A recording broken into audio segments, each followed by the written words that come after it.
Bienvenue voyageurs dans la caravane de la Gitane sans filtre. Je suis ravie de vous retrouver pour la lecture des énergies de la nouvelle lune qui aura lieu le 5 juillet à 23h57 temps universel et donc le lendemain, le 6 juillet à minuit 57 heure de Paris si vous êtes en France.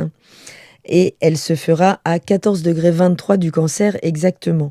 Donc en fonction du lieu où vous serez pendant cette période, puisque vous êtes nombreux à me suivre des 4 coins du globe et je vous en remercie, ça donnera lieu à 2 types d'énergies différentes en lien avec 2 arcanes du tarot correspondant à chacune de ces dates. Le 5 juillet 2024 porte la vibration de l'arcane 20 du tarot, le jugement. Et avec cet arcane, on voit que le cycle est presque accompli, mais il nécessite encore une étape. Il nécessite d'ouvrir sa conscience à peut-être l'opinion extérieure, l'idée étant peut-être d'exposer son projet, la nouvelle version de ce qui est en train d'émerger, à un avis extérieur, peut-être prendre encore des informations, tout ce qui permettra d'obtenir un nouveau regard sur les choses, sur votre situation, sur ce que vous êtes en train de presque toucher, mais qui nécessite une dernière étape, vous permettant peut-être de faire le Eureka qui pourrait débloquer une situation. Le 6 juillet 2024 porte la vibration de l'arcane 21, le monde. Donc si vous êtes en France, c'est bien cet arcane qui va régir toute cette période. Et avec le 21, on achève les choses et on accouche un nouveau chapitre de notre vie.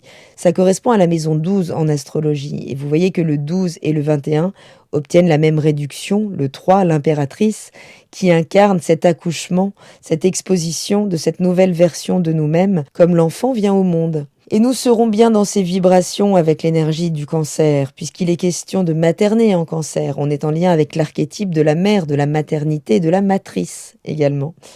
Une nouvelle lune, c'est un moment de subjectivité totale, maximum, où le soleil, notre énergie vitale, notre conscience de nous, notre ego, notre personnalité, ce que nous exposons au monde, se mêle, se confond avec nos émotions, nos besoins, notre conscience collective, notre intime, ce qui est touché dans notre intime, incarné par la lune. Donc la lune, notre système émotionnel, vient bousculer la conscience de qui nous sommes pour comme rebattre les cartes dans un secteur de vie à la couleur de l'énergie en question, ici le cancer. Ces émotions nous permettent de travailler avec elles, d'être à leur écoute, sans pour autant leur être soumis ou soumise, mais elles donnent la direction à suivre, les indications sur l'absence de nourriture émotionnelle, de sécurité au sein du foyer, au sein de la famille, et qu'il va falloir apprendre à nourrir de manière plus autonome dans notre cycle de croissance. Mais vigilance aux illusions qu'elles peuvent amener ou créer également ces émotions, puisque Neptune viendra au carré de cette lune quand elle passera au moment où elle passera dans le signe du cancer, et viendra encore ajouter du flou sur la déformation déjà que créent ces émotions par rapport à la réalité de la situation que nous vivons. Là où vous avez l'énergie du cancer dans votre thème est un endroit où vous avez besoin d'une sécurité particulière, où vous avez besoin de vous sentir en famille, où vous êtes libre de pouvoir exposer votre intimité sans peur et sans prise de risque.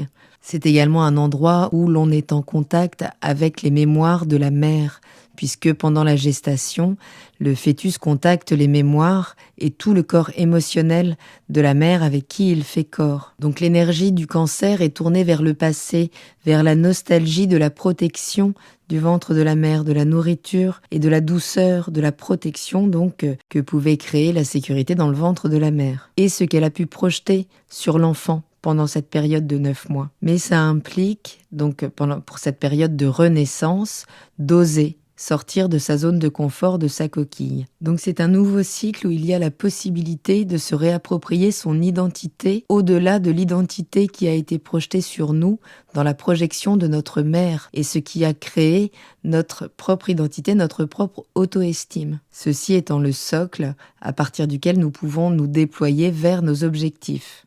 Ça nous parle également de la mémoire collective, des énergies dans lesquelles nous baignons et du féminin, de notre part réceptive. Et c'est également un signe cardinal où les choses s'initient. Donc une nouvelle lune qui est déjà un moment d'initialisation et dans ce signe cardinal nous propulse vraiment dans une nouvelle direction, mais à condition de savoir se détacher du cycle précédent, désormais révolu. Sur le thème monté à Paris, donc en France, puisque Paris est le centre de l'attention, eh bien, cette nouvelle lune agit dans le secteur 4, là où elle est complètement à domicile, où elle est hyper puissante, et donc pleinement en lien avec la famille, les racines et le lieu de résidence. C'est l'endroit où l'on se met en retrait de la vie publique, c'est notre cocon. C'est pour ça que l'on parle également de notre foyer, de notre zone de sécurité et de confort. Donc puisque ce potentiel se déclenche au moment de la nouvelle lune, eh bien nous sommes propulsés dans une direction, comme je le disais, et au moment de la prochaine pleine lune, qui aura lieu dans le signe du Capricorne, eh bien nous aurons la possibilité de réajuster les choses en fonction de ce que nous aurons déployé pendant ces 15 jours. Et elles auront des répercussions concrètes, ces énergies, dans nos vies, qu'elles soient individuelles ou collectives. Les énergies sont montantes dans toute cette première partie de phase lunaire. Il y a un engagement à prendre pendant cette période avec donc les différents aspects que je vais détailler maintenant. Et il y aura donc un moment de paroxysme, un deuxième moment de paroxysme avec une deuxième pleine lune en Capricorne, ce qui est quand même un événement assez rare en astrologie. Et la dernière fois que ça s'est produit, c'était en 2005. Donc ce qui peut correspondre à une période de réinitialisation déjà de votre vie dans ce secteur où vous avez l'énergie du Cancer. Et les pleines lunes en Capricorne nous mettent face à nos responsabilités réelles. Elles nous mettent face à notre aptitude à croître en maturité, à prendre, à gagner en maturité, en patience, en rigueur. Il y a l'idée avec l'énergie du Capricorne de se réconcilier avec la solitude procurée par la notion de responsabilité que ça implique aussi. Donc pour rappel, le 22 juin, donc cette pleine lune en Capricorne nous avait confrontés à des tensions entre nos peurs, avec Lilith, qui s'opposait à nos idéaux. Donc tout ça a été mis en tension et là, lors de la prochaine pleine lune qui aura lieu donc le 21 juillet, en deuxième point de constat finalement de cette maturité, de cette capacité à être autonome, rigoureux dans notre vie face à nos responsabilités, eh bien, nous serons en aspect facilitant avec ces mêmes idéaux lors de cette prochaine pleine lune, comme je le disais, avec ces challenges intérieurs. Mais pour passer de cette première pleine lune à cette seconde pleine lune, eh bien, entre-temps, il y a cette nouvelle lune qui, elle, nous demande clairement de faire preuve de courage, de dépassement de nous-mêmes, puisque les deux luminaires là, sont conjoints et au carré, en aspect de tension au nœud lunaire, ce qui va impliquer des tiraillements, des hésitations, avant de pouvoir prendre des décisions peut-être courageuses, puisqu'il y a l'histoire d'une bascule entre passé et futur, entre cycle précédent et cycle à venir. Donc incarné par ces nœuds lunaires qui incarnent notre karma, nos précédentes expériences, dans cette vie et dans les vies passées, et notre dharma, là où notre âme se destine à aller, cette personnalité que nous devons déployer durant cette incarnation pour réaliser donc notre but absolu. Et donc qui va nous demander de lâcher le nœud sud en balance pour aller vers ce nœud nord en bélier. Donc tout ça dans des énergies cardinales. Il y a vraiment cette idée de bascule, de moment là charnière où l'on décide de couper avec des anciens systèmes pour s'ouvrir à un nouveau champ des possibles dans de nouvelles attitudes dans cette énergie du bélier. Donc en lâchant le nœud sud en balance, on lâche tous nos systèmes de compromission excessifs, puisque le nœud sud, c'est le réservoir des qualités de cette énergie dont on a usé en excès, dont on a abusé. Et en balance, eh bien, quand on abuse du compromis pour maintenir l'harmonie dans la relation, eh bien, on peut être amené à dissoudre notre propre identité au sein de la relation. Et se diriger vers le nœud nord en bélier, c'est bien oser affirmer cette identité, oser affirmer son indépendance, son autonomie, oser passer à l'action pour s'affirmer. Et peut-être y guérir une blessure identitaire profonde puisque Chiron est également dans le signe du bélier. Donc on va avoir la possibilité pendant cette période de 15 jours de lâcher des vieux karmas relationnels, des vieilles patterns, des habitudes pour pouvoir laisser émerger à nouveau cette nouvelle identité. Et elle va être très forte là, cette lunaison. Comptez 4-5 jours, donc depuis déjà le 4 juillet, puisque c'est le moment où la lune va entrer dans le signe du Cancer, moment que l'on appelle l'ingré, l'entrée d'une planète dans un signe, et qui sera au carré de Neptune. Donc c'est une info importante, puisque si vous surveillez les transits des planètes sur votre thème, eh bien l'énergie d'une planète, quand elle rentre dans un signe, crée comme une onde de choc. Elle franchit le seuil de cette énergie, elle franchit un passage, et ça peut donner l'occasion de mouvements émotionnels ou événementiels importants. Et comme en Cancer, elle est toute puissante et qu'elle est en plus dans son secteur de prédilection, le foyer, la famille, le lieu de vie, tout ça va être extrêmement exacerbé pendant cette période. Et dès le lendemain, donc de ce passage en Cancer, eh bien, nous serons poussés à nous engager, à initier tout ce qu'il faut pour retrouver, restaurer la sécurité au sein du foyer, pour restaurer notre rapport à notre propre histoire, à notre enfant intérieur, à reconsidérer ce qu'il y a de plus pur en nous et nos propres besoins intimes, comme une occasion de se placer au centre de sa vie à nouveau, de reprendre les rênes et de s'autoriser une forme d'égoïsme, mais épuré, des scories, des patterns hérités par les événements que l'on a vécus et surtout comment notre sécurité émotionnelle s'est installée au tout départ de notre vie. Chiron vient toucher ce secteur 4 là pendant cette période, puisque donc Chiron est en carré à ce secteur, Chiron le guérisseur blessé, donc effectivement c'est porteur d'une guérison, mais d'abord de la prise de conscience de la blessure qu'il y a derrière, qu'elle soit psychologique, mais elle peut également impliquer la santé physique, tout ça est toujours lié. Donc Chiron, là, pourrait intervenir, pourrait venir toucher le foyer, la famille, où il y aurait donc un mal à guérir. Mais au carré de Neptune, attention à ne pas aller trop vite dans le jugement, dans une mauvaise analyse, une mauvaise interprétation de ce qui est en train de se produire, puisque Neptune vient toujours flouter, ajouter encore une nébuleuse là autour de notre ressenti qui pourrait être très fort. Chiron est en Bélier où tout va très vite et ne résiste pas au temps en plus. Donc ça peut être des mots qui émergent très rapidement et qui vont s'étouffer presque aussitôt. Donc, mais qui pourraient quand même être déclenchés assez fort pour qu'on puisse les surinterpréter en fonction de notre capacité à gérer nos émotions. Donc l'idée est d'initier ce qu'il faut pour comprendre réellement, pour diagnostiquer, avant de s'engager dans quelque chose. Chiron est maîtrisé par l'énergie du Bélier et Mars est en train de rejoindre Uranus, qu'il rejoindra complètement donc le 15 juillet. Donc tout ça nous annonce quand même pas mal de chamboulements, une accélération peut-être brutale dans ce secteur où vous avez le taureau, et il vaut mieux se préparer à ça. Donc c'est important d'entendre ça, n'hésitez pas à partager, puisque là, il faut se préparer quand même à un changement brutal et pas toujours souhaité. Donc en fonction de comment ça viendra impacter votre thème individuellement. Mais cela annonce de toute façon là de potentiels événements. Alors concernant le collectif, ça c'est sûr. En tant que peuple, ces énergies sont hyper puissantes et peuvent vraiment déclencher des choses qui nous impactent tous de plus ou moins près.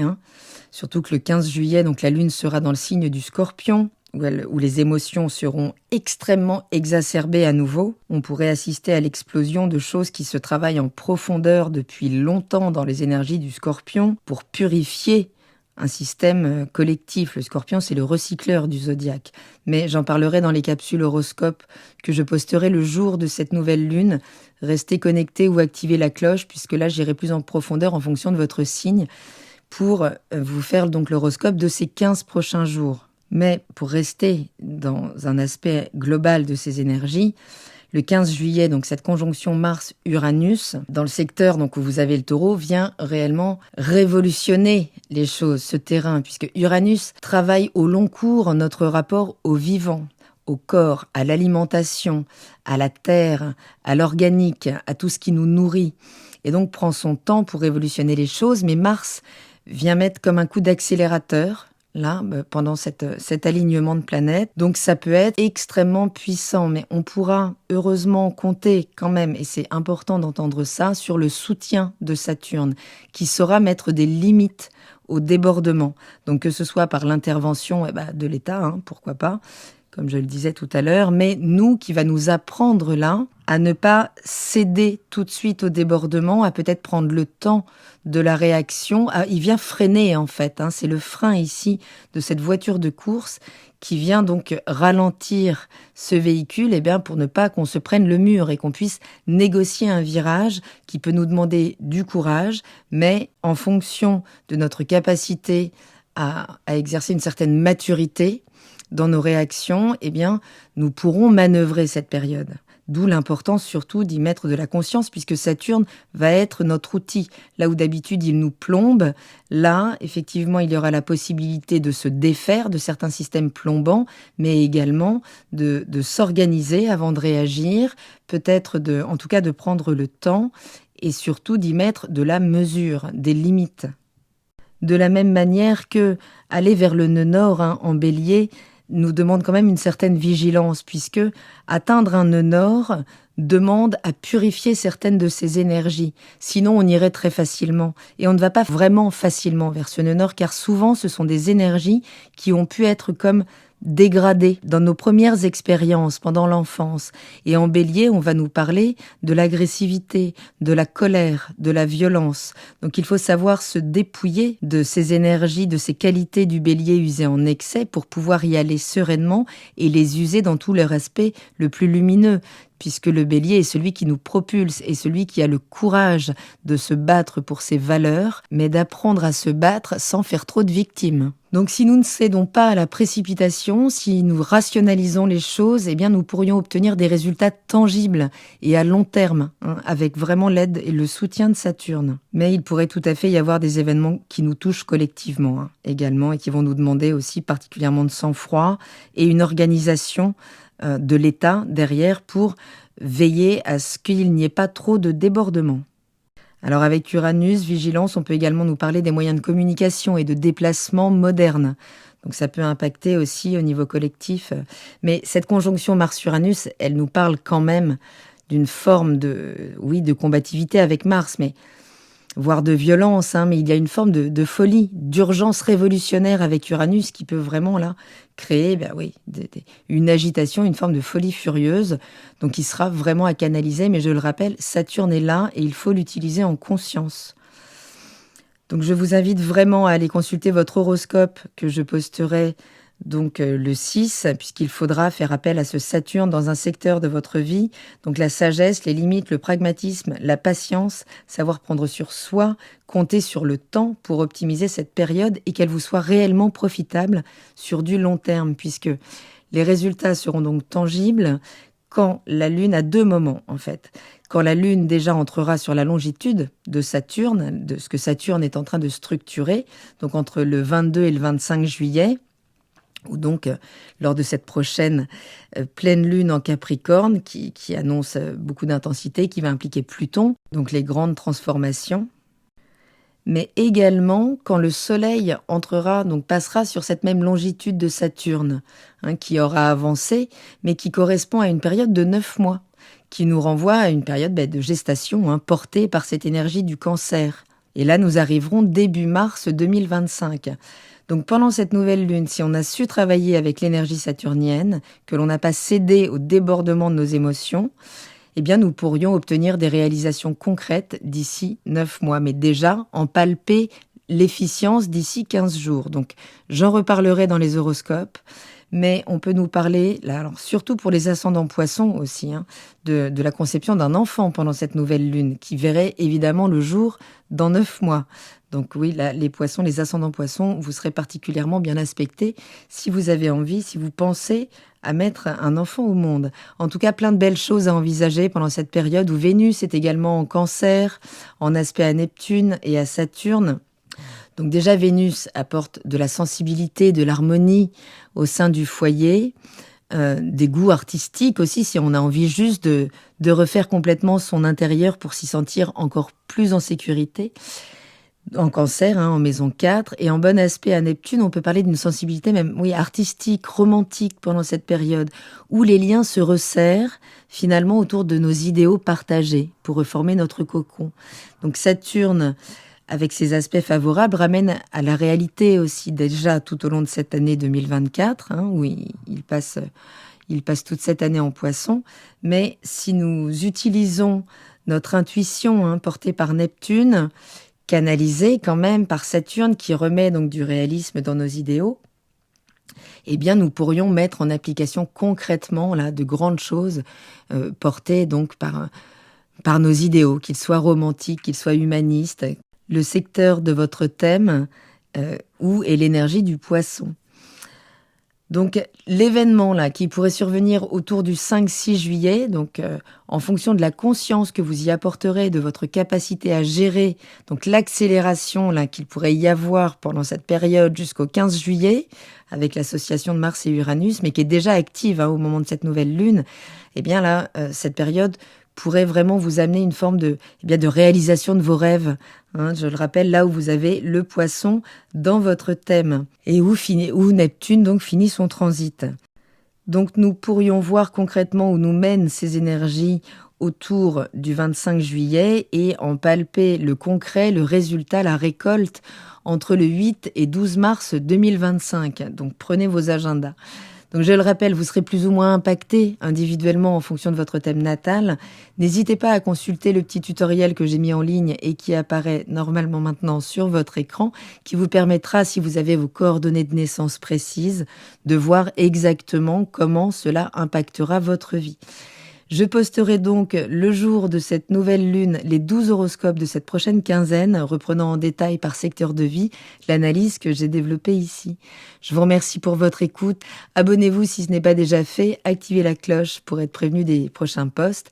Et d'ici là, portez-vous pour le mieux. Prenez bien soin de vous. Je vous embrasse et je vous dis à très bientôt dans la caravane de la Gitane sans filtre. Salut!